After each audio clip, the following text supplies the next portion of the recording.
Welcome to a lesson with Dr. Powell. Let's take a look at the relationship between a function and another function called its derivative. These two functions are related to each other in the following way. Suppose, for instance, we have the sine function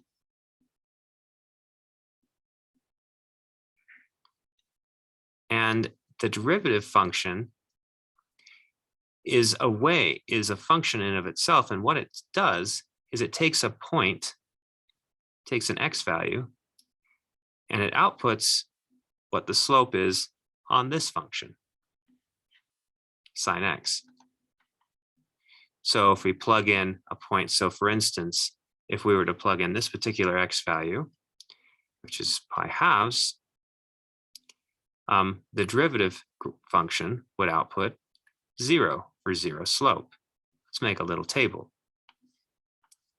So if the x value is pi halves, then the slope here is 0 for the sine curve. Now what if we plugged in this point right here at x equals pi?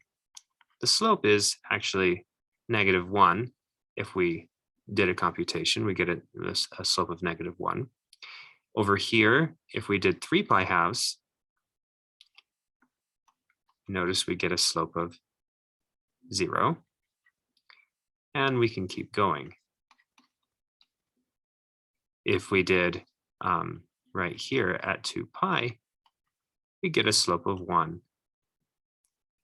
And so forth. Well, notice, so slope of 1, well, notice that slope of 1, let's just plot a point here. Slope of 0, let's plot a point here. Slope of -1, let's plot a point here. Slope of 0, let's plot a point here. I'm just going to connect these dots. Notice the curve I'm getting is the cosine graph.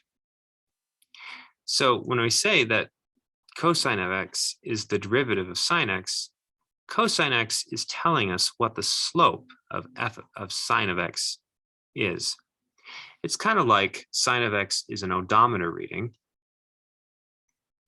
on a car, but in this particular case, you're going up and down, but it kind of gives you a sense or feel for what's happening. But think of it as an odometer reading. And also think about the cosine graph, which is the derivative function, as the speedometer reading. Notice that the speedometer reading is a function of time just as much as the odometer reading is. Thanks for watching.